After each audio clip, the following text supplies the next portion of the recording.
In early 1943, within the technical branches of the United States Army Air Forces and the Air Ministry liaison offices in Washington, written correspondence circulated concerning the availability, composition, and controlled distribution of aviation gasoline exceeding the standard 100-octane grade. These documents referenced experimental and limited production fuel identified in supply tables as 150 grade, formulated through the addition of tetraethyl lead and aromatic components, and intended for use under restricted operational conditions. The memoranda specified that such fuel was not to be issued broadly and was to be reserved for selected fighter units operating aircraft equipped with engines cleared for elevated manifold pressures under carefully defined limits. At the same time, reports from North American Aviation concerning the Packard-built Merlin V-1650 engine series documented bench tests and flight trials in which higher boost pressures were sustained without immediate mechanical failure when 150 grade fuel was used in place of the standard 100-130 blend. By mid-1943, test pilots at Wright Field and Eglin Field submitted standardized performance sheets describing changes in climb rate, maximum level speed, and acceleration when higher octane fuel was employed. These forms listed numerical values, atmospheric conditions, aircraft weights, and engine settings. The P-51B airframe, when operated with the Merlin engine at emergency power settings authorized for limited durations, was recorded as achieving level flight speeds exceeding previously published figures. In several test entries, speeds approaching 490 miles per hour were noted at altitude under conditions specified in the test protocols, including reduced fuel load and optimized engine tuning. These figures were annotated with cautionary remarks concerning engine wear, coolant temperature limits, and the requirement for post-flight inspection. Parallel to these developments, intelligence summaries prepared by the Allied Expeditionary Air Force described German assessments of American fighter performance based on encounters over occupied Europe. Intercepts and prisoner-of-war interrogation reports from Luftwaffe units indicated expectations grounded in earlier observations of P-51 aircraft operating on standard fuel, with performance characteristics comparable to those recorded during 1943 escort missions. No reference appeared in these German documents to awareness of a change in fuel grade or corresponding alterations in permissible engine boost settings. The German technical intelligence apparatus continued to classify the P-51 primarily according to airframe design and engine type, without accounting for modifications in operational fuel chemistry. In the autumn of 1943, the first operational shipments of 150 grade fuel were authorized for limited deployment to the European theater of operations. Shipping manifests and quartermaster records show that the fuel was transported in marked containers and stored separately from general aviation gasoline stocks. Distribution orders specified that only designated fighter groups were to receive the fuel and that its use was restricted to specific mission profiles, including bomber escort and air superiority operations.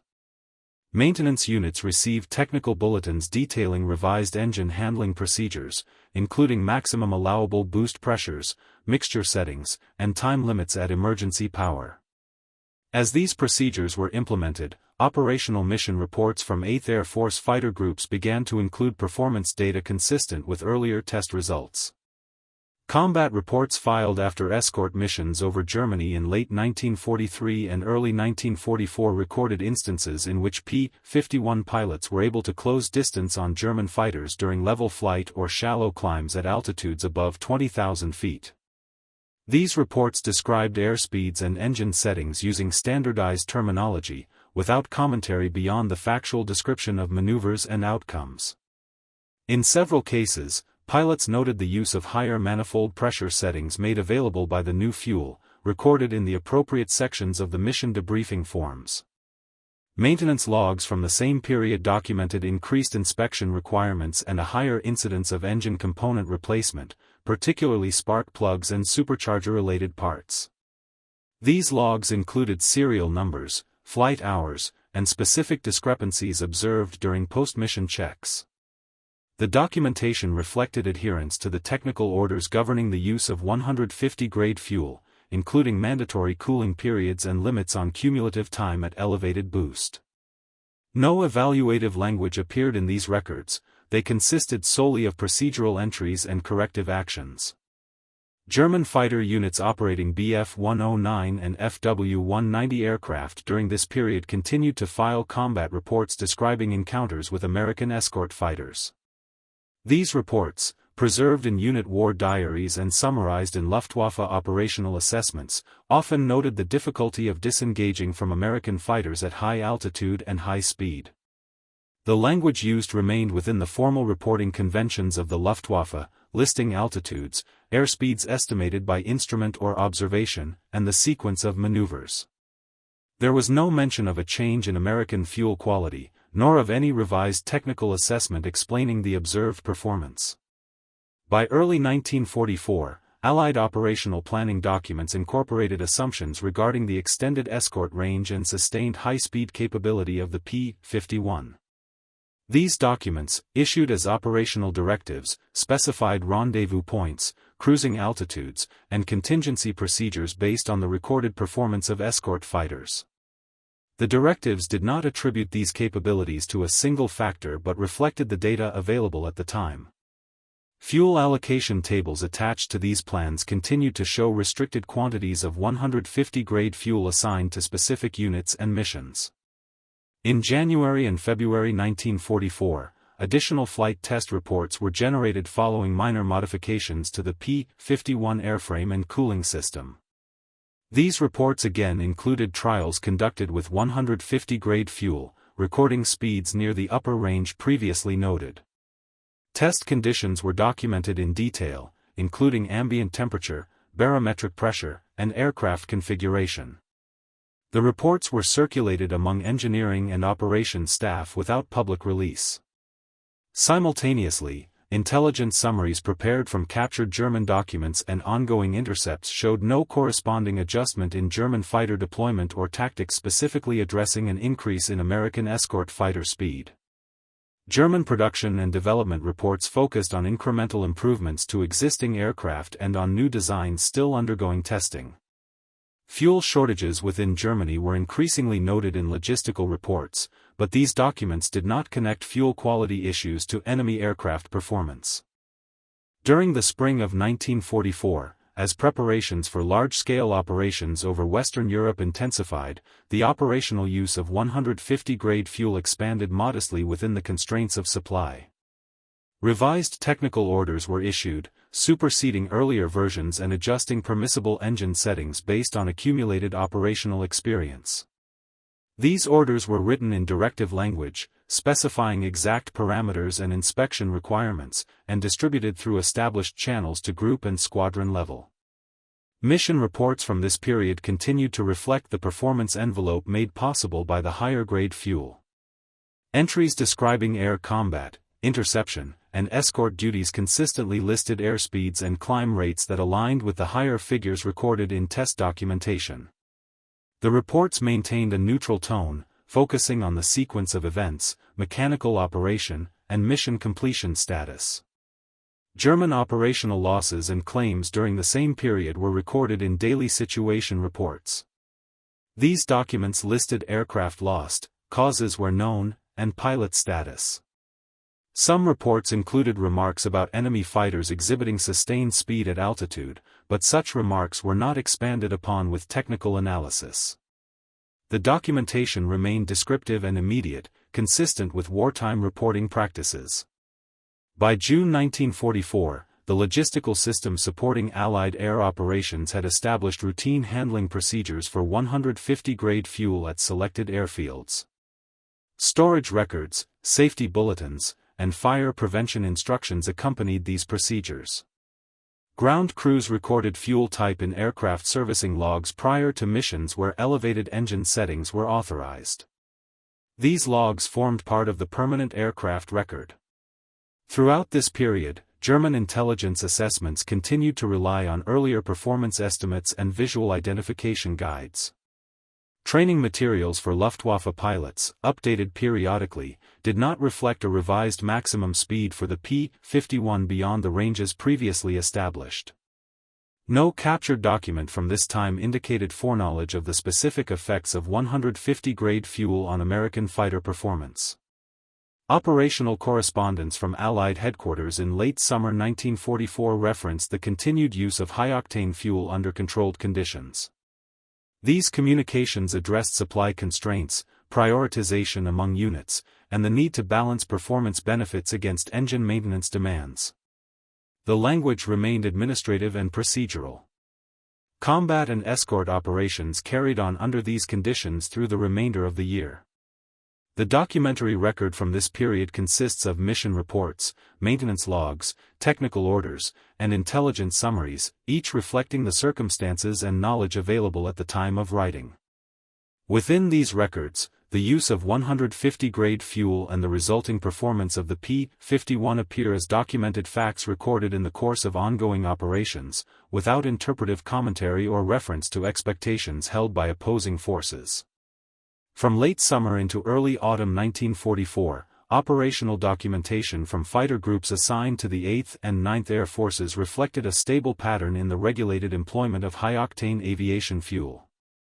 Daily operations orders listed aircraft allocations, assigned pilots, call signs, altitudes, and fuel load configurations. In the margins of these orders, notations identified missions authorized for the use of fuel designated as 150 grade. The authorization was tied to escort depth, anticipated opposition, and weather forecasts affecting engine performance margins. The written directives emphasized compliance with technical orders governing engine limits, specifying maximum manifold pressure values and time restrictions at emergency power. Aircraft servicing forms completed prior to takeoff recorded fuel type, quantity, and source. Ground crews entered these details using standardized abbreviations, alongside oil grades and coolant levels. Separate fuel issue logs maintained by quartermaster sections listed batch numbers, delivery dates, and distribution points. These logs documented the controlled nature of the fuel supply and its allocation among squadrons operating from forward airfields in England and, later, on the continent. Flight reports submitted after missions continued to include performance data where relevant to mission execution. Pilots described interception timings, relative speeds during pursuit or disengagement, and engine settings used during specific phases of flight. These descriptions adhered to the format required by operations officers, consisting of chronological entries without interpretive language. References to higher manifold pressure settings appeared alongside precise durations, often measured in minutes and seconds, reflecting adherence to the authorized limits. Engineering officers compiled weekly summaries aggregating data from individual aircraft records. These summaries listed engine removals, component replacements, and discrepancies associated with high-boost operation. Statistical tables showed increased rates of certain maintenance actions, including supercharger inspection and spark plug replacement. The summaries included serial numbers and total engine hours, allowing tracking across the fleet. No evaluative commentary accompanied these tables, they were circulated as informational documents within maintenance and logistics channels. In parallel, Allied intelligence sections continued to process reports from aerial reconnaissance, signal intercepts, and captured materials. Situation reports concerning Luftwaffe activity focused on unit locations, aircraft strength, and sortie rates. When references to American fighter performance appeared in intercepted German communications, they were transcribed and translated verbatim, preserving the original phrasing. These references noted difficulty in achieving separation at altitude or during extended chases but did not include technical explanations. The intelligence summaries presented these excerpts without annotation beyond source identification and reliability grading. During this period, German aircraft production reports and technical memoranda, as captured or intercepted, addressed internal concerns related to fuel availability and quality. These documents listed octane ratings of domestically produced aviation fuel and constraints on additive supplies. They did not reference enemy fuel grades. The German technical assessments of Allied aircraft continued to rely on previously established specifications, focusing on engine type, wing loading, and armament. As Allied fighter units redeployed to airfields in France and Belgium following the advance of ground forces, logistical documentation adjusted to account for new supply routes. Fuel shipment records showed increased complexity, with rail, pipeline, and road transport used to deliver aviation gasoline forward. Separate storage facilities were designated for 150 grade fuel, and safety instructions were reissued to account for field conditions. Fire prevention orders and handling procedures were posted at refueling points, consistent with earlier practices in England. Operations orders issued during this redeployment phase included detailed instructions regarding fuel usage, reflecting the need to conserve limited stocks while maintaining authorized performance capabilities. Escort missions deep into remaining German-controlled territory continued to be prioritized for high-octane fuel allocation. The written orders specified fallback power settings if fuel shortages required substitution with standard grades. Flight test activity did not cease during operational redeployment. Engineering detachments conducted acceptance and performance verification flights at newly established bases. Test reports generated from these flights recorded maximum level speeds, climb rates, and cooling system behavior under local atmospheric conditions. When conducted with 150 grade fuel, the reports again documented speeds approaching the upper limits previously recorded. These reports were filed with theater engineering offices and circulated internally. German operational reports from the same timeframe reflected continued engagement with Allied escort fighters over the front lines and rear areas. Loss reports and claims were compiled daily by Luftwaffe command structures. The reports listed engagement altitudes, approximate speeds, and tactical sequences. In several entries, German pilots noted that American fighters maintained pursuit at speeds that precluded escape through shallow dives or level acceleration at altitude. These notes were entered as factual observations within the standard report format. Training directives issued to German fighter units during late 1944 addressed fuel conservation and operational restrictions. These directives limited training hours and prescribed economical power settings. They did not revise enemy aircraft performance data. Intelligence briefings prepared for German pilots summarized known Allied aircraft types and characteristics, reflecting information current at the time of compilation. As weather conditions deteriorated toward winter, operational documentation from Allied units included increased references to engine temperature management. Cold weather operations bulletins reminded pilots and ground crews of warm-up procedures, coolant mixture adjustments, and the effects of ambient temperature on boost pressure and detonation margins. The bulletins referenced fuel grade as a factor in permissible engine settings, reiterating existing limits rather than introducing new guidance. Mission planning documents for winter operations continued to incorporate assumptions regarding escort fighter speed and endurance. These documents listed time-on-target calculations and rendezvous points based on recorded performance data. The calculations were presented numerically, without explanatory text beyond the mathematical derivation required for planning purposes.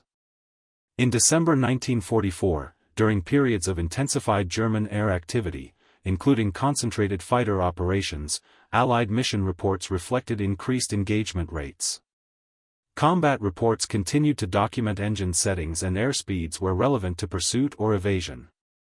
References to high-speed chases at altitude appeared alongside precise altitude figures and headings. The reports maintained the standardized tone required by reporting regulations. Maintenance records from the same period showed cumulative effects of sustained high-boost operations. Engine overhaul schedules were adjusted, and replacement parts consumption was tracked closely. Supply requests submitted by maintenance units listed part numbers and quantities, justified by recorded discrepancies. These requests were processed through established channels without narrative explanation. Captured German documents from late 1944 included after-action summaries and technical correspondence. Analysis sections translated and catalogued these documents. While some correspondents expressed concern over Allied numerical superiority and operational tempo, technical references to Allied fighter speed remained within previously established ranges. No document indicated awareness of the specific role of high-octane fuel in altering enemy aircraft performance. As the calendar year turned, Allied air operations continued under established procedures. Fuel allocation orders for January 1945 reiterated restrictions on 150-grade fuel use, citing supply considerations. These orders were issued as formal memoranda with distribution lists to group and squadron commanders. Operational reports from early 1945 maintained continuity with those of the previous months. Escort missions, armed reconnaissance, and interception duties were documented with the same level of procedural detail. Engine performance entries remained consistent, reflecting stable operating practices. German operational capability continued to be documented in Allied intelligence summaries. These summaries included data on sortie rates, aircraft availability, and fuel constraints. They did not attribute observed Allied fighter performance to changes in fuel or engine operation. The summaries were circulated as current intelligence without retrospective framing. Throughout this period, the documentary record preserved the immediate observations, procedures, and recorded data of ongoing air operations. The use of 150-grade fuel, the performance figures associated with its authorized employment, and the contemporaneous understanding of these factors by both Allied and German forces remained confined to the scope of documentation generated at the time. By February 1945, operational air activity over Western and Central Europe was conducted under conditions shaped by shortened daylight, variable weather, and evolving front lines. Allied fighter units continued to receive daily operations orders specifying mission objectives, routes, altitudes, and authorized engine settings. Within these orders, annotations regarding fuel type remained consistent with previous months. 150-grade fuel was listed as authorized for specific sorties, primarily long-range escort, high-altitude interception, and missions requiring sustained high-speed transit. The orders reiterated time limits for maximum boost and required post-mission inspections. Ground operations records from this period included detailed fueling schedules coordinated with mission timing. Refueling crews logged the exact quantities loaded into each aircraft, cross-referenced with fuel issue vouchers. These vouchers bore signatures from authorized officers and included batch identifiers traceable to supply depots. Storage records continued to segregate 150-grade fuel from standard stocks, with inventory counts updated daily. Safety notices regarding handling procedures were reissued periodically, reflecting winter conditions and forward operating locations. Post-mission reports filed by pilots maintained the established reporting format. Chronological entries described takeoff times, rendezvous with bomber formations or other fighter elements, enemy contact, and return to base. Where high-speed flight was relevant to mission execution, pilots recorded indicated and estimated true airspeeds, along with engine settings and altitude. These entries were factual and concise, adhering to the requirement to document operational details without commentary. Engineering sections compiled these reports into broader performance summaries. Tables aggregated airspeed observations at various altitudes, correlated with fuel type and engine configuration. These summaries were circulated internally among engineering and operations staff. Accompanying memoranda highlighted procedural compliance, such as adherence to boost limits and inspection intervals, rather than interpreting the data. At the same time, Allied intelligence units continued to analyze Luftwaffe activity through intercepted communications, reconnaissance imagery, and captured documents. Daily intelligence summaries listed German unit dispositions, aircraft serviceability, and sortie counts. When references to American fighter encounters appeared in intercepted messages, they were included verbatim in translation. These references frequently mentioned inability to disengage or match speed at certain altitudes but did not include technical speculation. Intelligence officers assigned reliability ratings to sources and noted transmission origins, following established procedures. German fuel situation reports, intercepted or captured during this period, detailed shortages and quality variations affecting Luftwaffe operations. These reports listed octane ratings of available fuel, restrictions on engine power settings, and directives to conserve resources. They did not reference enemy fuel characteristics. Technical bulletins issued to German units emphasized careful engine handling to avoid damage when using lower-grade fuel blends. As Allied forces advanced into Germany, additional airfields were brought into service. Engineering reconnaissance teams assessed runways, fuel storage facilities, and support infrastructure. Reports from these teams documented the suitability of captured installations for storing and distributing aviation gasoline, including high-octane grades. Where facilities were deemed inadequate, temporary storage solutions were implemented, and fuel deliveries were adjusted accordingly. Operations conducted from these forward bases continued to follow established fuel authorization procedures. Mission planners accounted for reduced transit distances but maintained authorization for high-boost operation when required by mission parameters. Updated operations orders reflected these changes, listing revised fuel loads and contingencies. Flight test activity persisted alongside combat operations. Acceptance flights for replacement aircraft included performance verification runs. Test pilots recorded climb rates, level speeds, and engine behavior under specified conditions. When conducted with 150 grade fuel, these tests continued to produce speed figures consistent with earlier records. The test reports included detailed environmental data and aircraft configuration notes, filed with theater engineering offices. Maintenance documentation from this stage of the war showed sustained demand for engine components. Overhaul records listed engines removed due to accumulated hours at high boost, coolant leaks, or supercharger wear. Parts requisition forms referenced technical order requirements and cited specific discrepancies observed during inspections. These forms moved through supply channels without narrative explanation. German operational reports from early 1945, compiled at group and wing levels, recorded continued losses and engagements. The reports followed standardized formats, listing date, location, altitude, aircraft type, and outcome. In some entries, pilots noted that American fighters maintained pursuit speed during extended engagements.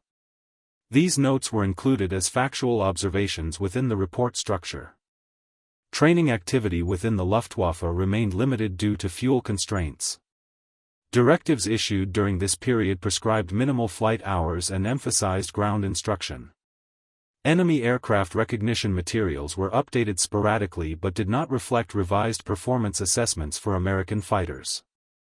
As spring approached, weather conditions improved intermittently, allowing increased sortie rates. Allied mission summaries reflected higher operational tempo during favorable conditions. Escort missions continued to document engine settings and airspeeds when relevant. The reports maintained procedural consistency, focusing on mission execution rather than interpretation. Fuel allocation memoranda issued in March 1945 reiterated priorities for 150 grade fuel use. These memoranda listed authorized units and mission types, with distribution schedules aligned to anticipated operations.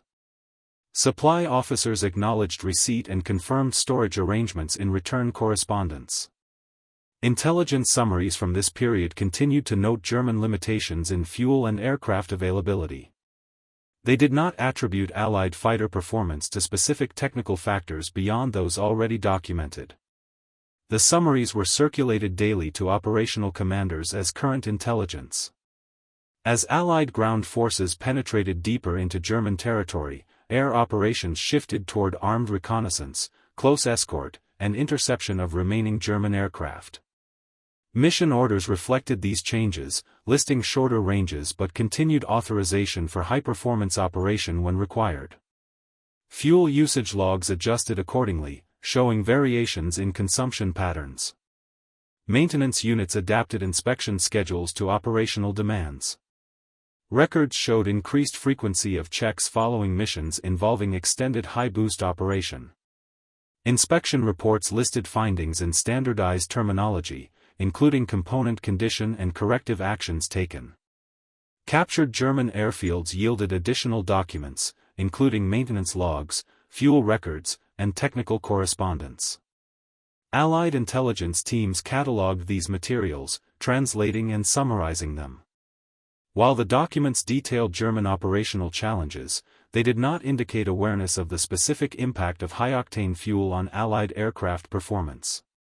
By April 1945, Allied air superiority operations continued under established procedures. Operations orders, maintenance logs, intelligence summaries, and fuel records from this period reflect continuity in documentation practices. The use of 150 grade fuel remained regulated and documented within the same frameworks established earlier.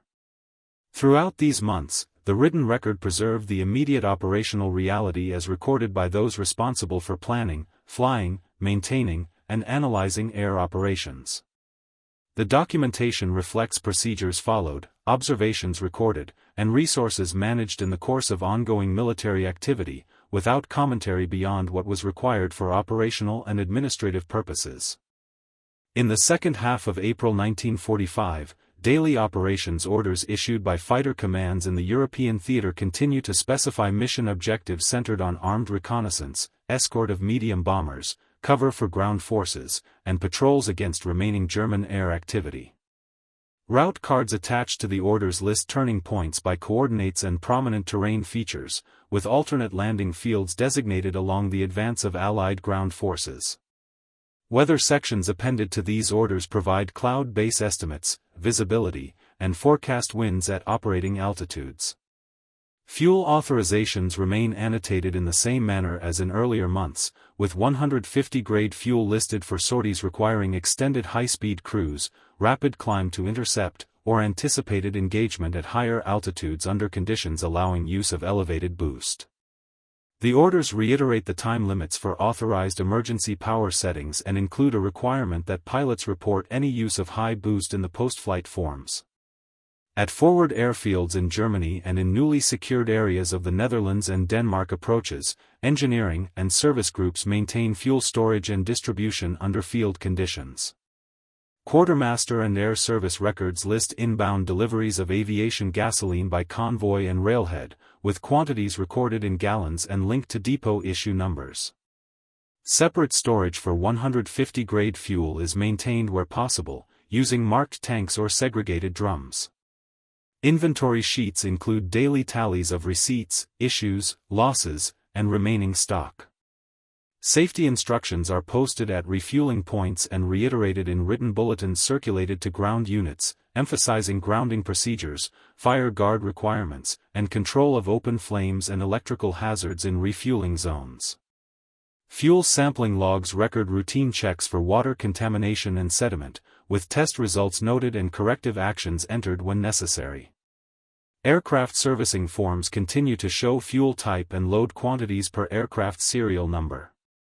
In addition to routine entries for oil and coolant, the forms include notes for aircraft assigned to missions with authorization to use elevated boost, indicating that the aircraft must be fueled with the specified grade and that engine settings are to be recorded. Crew chiefs sign these forms and route them through squadron maintenance sections as part of the daily documentation cycle. Mission execution reports filed after sorties remain consistent in structure. Pilots record takeoff times, rendezvous points, altitude changes, enemy sightings, and any engagement. When high boost is used, entries list manifold pressure values and durations, generally in minutes, alongside coolant and oil temperature readings as observed in flight. The language remains concise and factual. In instances where intercept attempts occur, pilots record the estimated speed of the target aircraft, their own indicated and estimated true airspeeds, and the point at which firing begins or is discontinued. Claims and loss reports are submitted through established channels, with confirmation processes based on gun camera film, witness statements, and intelligence crosschecks. Engineering officers compile weekly and bi-weekly summaries from these mission reports and from aircraft forms. These summaries list the number of sorties flown under 150 grade authorization, the recorded number of instances in which elevated boost is used, and the cumulative time at those settings. The documents include tables correlating such usage with engine removals and component replacements. Maintenance control sections maintain separate tracking boards and written logs for engines approaching scheduled inspection thresholds, with additional notations for engines subjected to repeated high boost use. Removed engines are tagged with discrepancy reports listing observed conditions such as detonation evidence, bearing wear, coolant leakage, supercharger gear issues, or ignition system faults. These tags and associated forms accompany engines to depots or overhaul facilities. Supply requests continue to reflect the consumption of parts associated with high-performance operation. Standardized requisition forms list part numbers, quantities requested, aircraft and engine types, and justification codes. Supporting documentation includes copies of discrepancy reports. Supply sections acknowledge these requests in writing and provide delivery estimates based on depot availability and transportation schedules. Where parts are unavailable, substitution or cannibalization orders are issued in writing, and the action is recorded against the affected aircraft serial numbers. Intelligence sections continue to produce daily summaries regarding German air activity. These summaries list observed Luftwaffe aircraft movements, airfield statuses, and any recorded sorties. Reconnaissance reports are incorporated, including photo interpretation notes describing aircraft dispersal areas, hangars, fuel dumps, and runway conditions. Signal intercept translations are appended when available. Where intercepted messages describe engagements with Allied fighters, they are presented as verbatim translations with source identifiers. References to American fighters maintaining pursuit speed at altitude appear in some translated messages and interrogation summaries, recorded as statements by German personnel during questioning. The intelligence summaries include reliability ratings and specify whether information is derived from primary capture, intercept, or second-hand report. As Allied ground forces overrun additional German airfields, document exploitation teams recover operational logs, maintenance books, and fuel records. Catalog sheets are created for each recovered item, listing origin, date range, and condition. Selected documents are translated and summarized.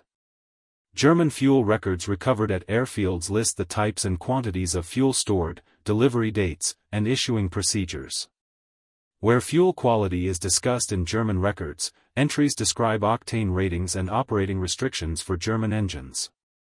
There is no standardized entry in these recovered records explicitly addressing the grade of Allied fuel, and the recovered materials continue to reflect German internal fuel constraints and allocation measures.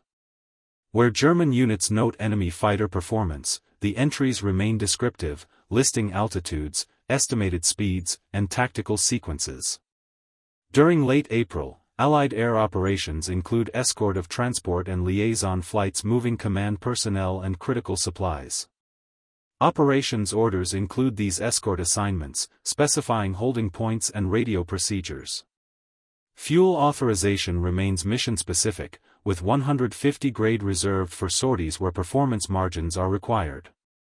Fuel conservation orders are periodically issued at group and wing levels, specifying that elevated boost is not to be used except when authorized and required, and that aircraft are to cruise at economical settings when mission circumstances allow. These orders are written as directives and include disciplinary references consistent with standard wartime administrative language.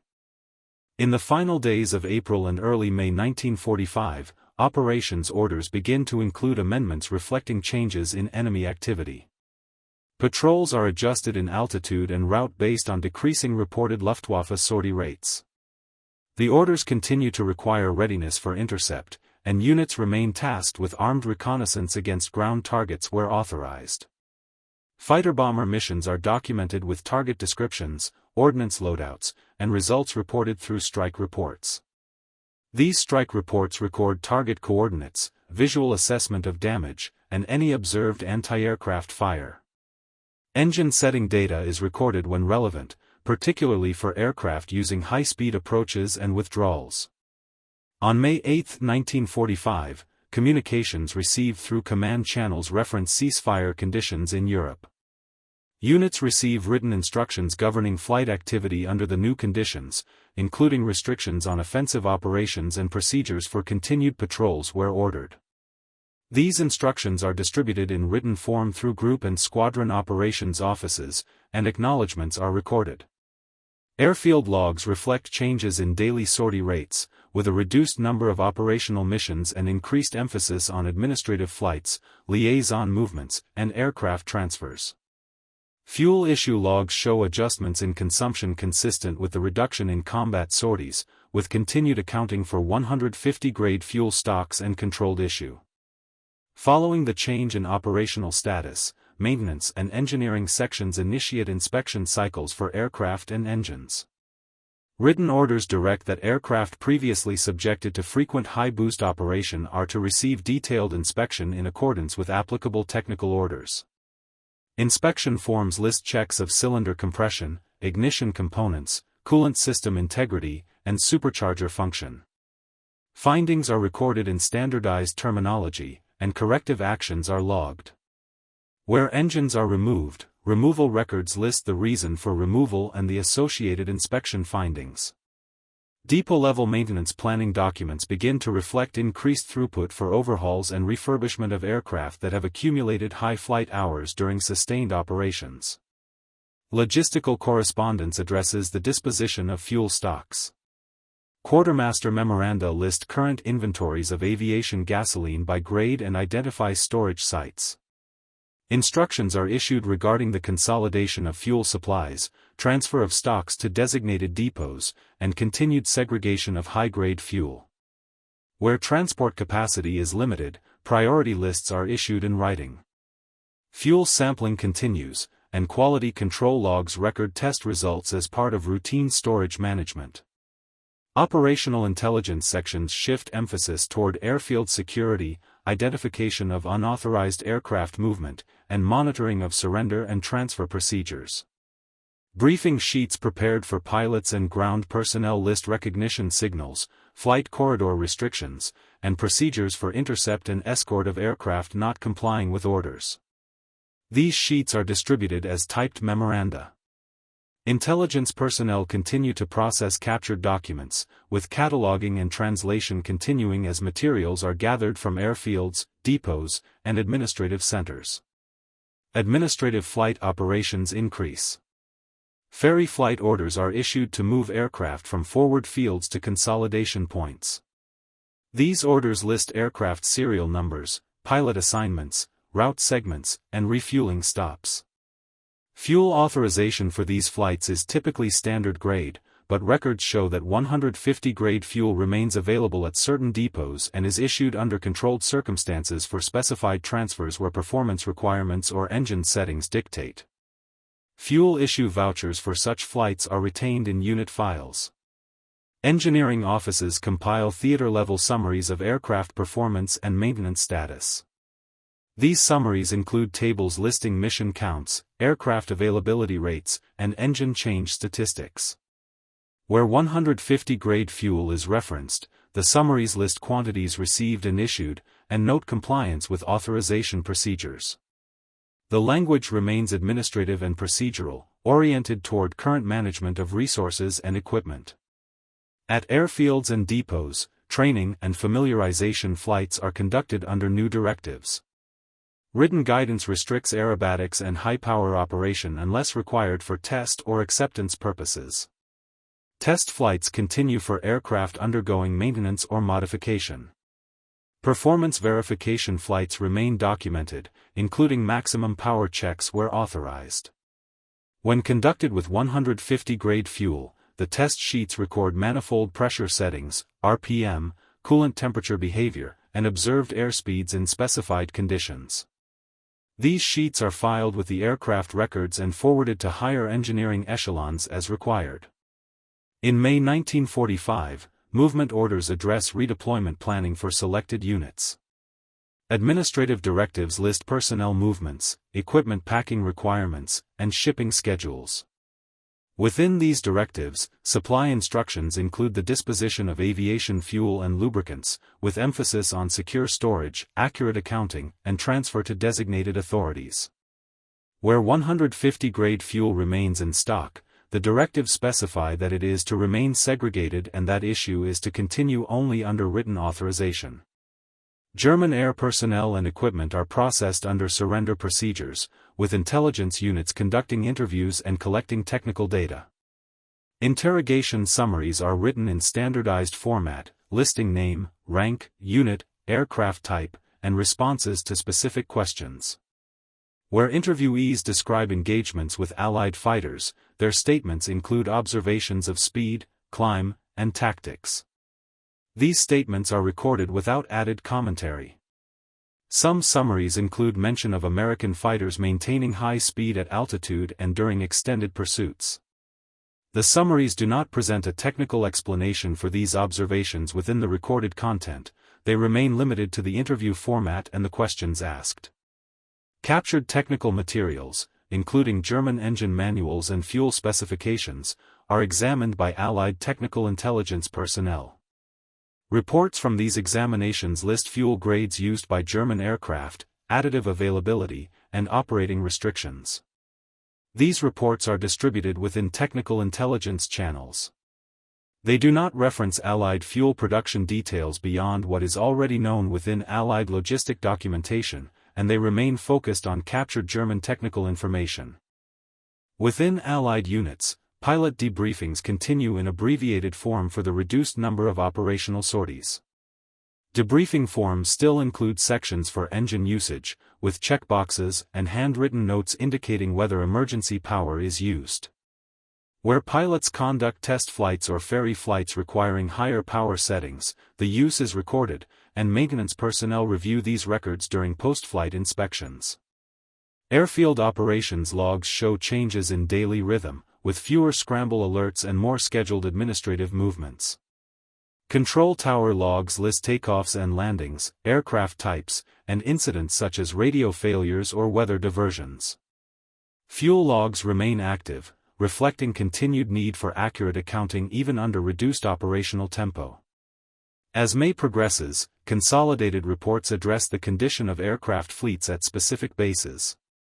These reports list aircraft grounded for maintenance, aircraft available for flight, and aircraft scheduled for transfer. They include notes on engine condition categories and inspection due dates. Where engines have been operated frequently at elevated boost under 150 grade authorization, the aircraft records include cumulative time entries and inspection annotations.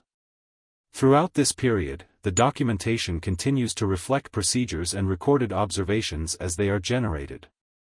The presence of 150 grade fuel in the supply system remains documented through issue vouchers, storage records, and operational authorizations. The performance figures associated with authorized high-boost operation continue to appear in flight test sheets and selected mission reports where speed and climb are relevant to the recorded sequence of events. German records and interview summaries available to Allied intelligence during this time continue to contain descriptive references to encounters with American fighters, including references to sustained speed at altitude, recorded in the same formal reporting styles used during ongoing processing of wartime materials. In the latter part of May 1945, Air Force administrative activity in the European theater entered a phase defined by consolidation, inspection, and controlled transition from combat operations to occupation and redeployment tasks. Written directives issued by higher headquarters outlined revised priorities for flying activity, maintenance, and logistics. These directives were circulated as formal memoranda, listing effective dates, distribution lists, and compliance requirements. Fighter units formerly engaged in sustained combat operations were instructed to maintain aircraft readiness for authorized flights while adhering to new limitations on engine power settings, fuel usage, and flight profiles. Fuel management documentation from this period shows a continued emphasis on accountability. Quartermaster records list aviation gasoline inventories by grade at each airfield and depot. 150 grade fuel remains listed as a distinct category, with quantities recorded in gallons and associated with storage location identifiers. Written instructions specify that this fuel is to remain segregated, inventoried daily, and issued only upon written authorization from designated officers. Fuel issue vouchers continue to record aircraft serial number, quantity issued, fuel grade, date, and authorizing signature. These vouchers are filed in unit records and forwarded to higher echelons for reconciliation. Airfield engineering logs document inspections of fuel storage infrastructure. Reports list tank conditions, pump functionality, grounding systems, and fire suppression equipment. Deficiencies are noted with recommended corrective actions and timelines. In forward areas, temporary storage installations are assessed for suitability under peacetime conditions, and recommendations are made for consolidation or removal. These reports are written in technical language, without commentary beyond the stated findings. Aircraft operations during this period consist primarily of administrative flights, liaison missions, ferry operations, and authorized test flights. Operations orders for these flights list routes, altitudes, and fuel requirements. Standard grade fuel is generally specified, but documentation shows that 150 grade fuel continues to be authorized for certain test flights, acceptance checks, and ferry missions involving aircraft previously configured for high boost operation. In such cases, the orders reiterate existing limitations on boost duration and require detailed post-flight reporting. Test flight documentation remains detailed. Performance check sheets record engine start parameters, warm-up times, magneto checks, takeoff performance, climb rates, and level flight speeds at specified altitudes. When high boost settings are authorized, the sheets list manifold pressure, RPM, coolant temperature, oil temperature, and duration at each setting. Observed airspeeds are recorded using standardized correction tables to derive true airspeed. These sheets are signed by test pilots and engineering officers and attached to aircraft maintenance records. Maintenance activity increases as aircraft are withdrawn from regular operations for inspection and overhaul. Maintenance control records list aircraft scheduled for inspection based on flight hours, calendar intervals, or operational usage, including cumulative time at elevated boost. Inspection forms include checklists covering cylinder condition, piston and ring wear, valve clearances, ignition system integrity, supercharger components, coolant system pressure tests, and oil system analysis. Findings are recorded using standardized discrepancy codes, and corrective actions are documented. Engine removal and overhaul documentation continues to reflect operational history. Engine data plates and accompanying forms list serial numbers, total hours, hours since last overhaul, and hours at emergency power. Overhaul tags describe observed conditions such as bearing wear patterns, evidence of detonation, gear wear, and component fatigue. These records accompany engines to depots and are entered into overhaul tracking systems. Depot reports list throughput rates, parts consumption, and turnaround times. Supply correspondence addresses the redistribution of spare parts and consumables. Inventory lists are generated to identify surplus and shortages. Parts associated with high-performance engine operation are tracked separately due to their consumption rates and interchangeability limitations. Written instructions specify packing, labeling, and shipment procedures. These instructions include references to applicable technical orders and storage requirements. Intelligence sections continue document exploitation activities. As additional German facilities are secured, document recovery teams catalog technical manuals, maintenance logs, and fuel records. Catalog entries list document type, origin, date range, and physical condition. Selected documents are translated and summarized. German maintenance logs recovered during this period list engine operating restrictions, fuel grades used, and recorded issues related to fuel quality. These logs do not include systematic references to Allied fuel characteristics. Where German pilots' logs or after-action notes mention encounters with Allied fighters, the entries remain descriptive, listing times, altitudes, and estimated speeds. Interrogation reports of German air personnel continue to be generated. These reports follow standardized formats, with questions and answers recorded verbatim where possible. Interviewees describe operational conditions, training limitations, and combat encounters. Observations regarding Allied fighter speed and pursuit capability appear in some responses, recorded without interpretation. The reports include interviewer names, dates, and locations, and are filed within intelligence archives. Operational intelligence summaries shift focus toward monitoring compliance with ceasefire conditions, identifying unauthorized flights, and tracking aircraft movements within controlled airspace. Daily summaries list observed flights, aircraft types, and compliance status. Instructions regarding intercept procedures for non-compliant aircraft are distributed as written directives. These directives specify visual signals, radio calls, and escort procedures. Administrative flight logs document increased ferry activity. Aircraft are moved from dispersed forward airfields to centralized collection points. Ferry orders list aircraft serial numbers, pilot assignments, route segments, refueling points, and authorized fuel grades. Fuel logs reflect the consumption associated with these movements. Where 150 grade fuel is used for ferry flights involving aircraft still configured for high boost operation, the usage is recorded with the same level of detail as during combat operations. Training and familiarization flights resume under revised regulations. Written guidance limits power settings and maneuvering unless specifically authorized. Training flight reports include basic handling notes, engine behavior observations, and any discrepancies noted. These reports are brief and factual. Where high boost checks are required as part of acceptance or test procedures, the use is recorded in detail. Theater-level engineering summaries are compiled to provide current status of aircraft fleets. These summaries include tables listing aircraft on hand, serviceable aircraft, aircraft under maintenance, and aircraft scheduled for transfer or storage. Engine condition categories are listed alongside aircraft serial numbers. Fuel inventory tables list quantities by grade and location. The summaries are distributed to command and logistics staff for current planning purposes. Correspondence between theater headquarters and national authorities addresses the future disposition of specialized fuels. Memoranda list remaining stocks of 150 grade fuel, storage conditions, and recommendations for transfer, continued storage, or controlled use. These memoranda are administrative in tone and include references to safety, handling, and accounting requirements. Airfield operations logs continue to record daily activity. Control tower logs list takeoffs, landings, weather conditions, and incidents.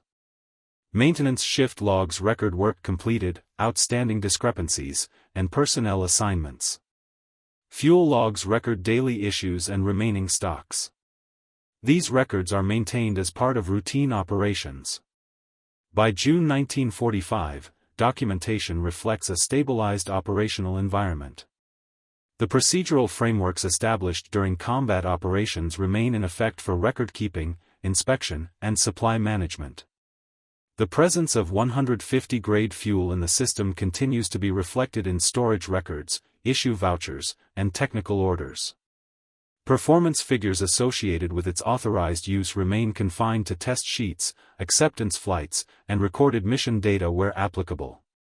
Across the accumulated records from this period, the written material consists of orders, logs, reports, summaries, and correspondence generated in the course of daily military administration. These documents record what is issued, what is flown, what is observed, and what is maintained, using the standardized language and formats in force at the time. The documented use of high-octane fuel, the recorded performance parameters of aircraft authorized to use it, and the contemporaneous observations recorded by both Allied and German personnel appear within this body of material as part of the ongoing administrative and operational record.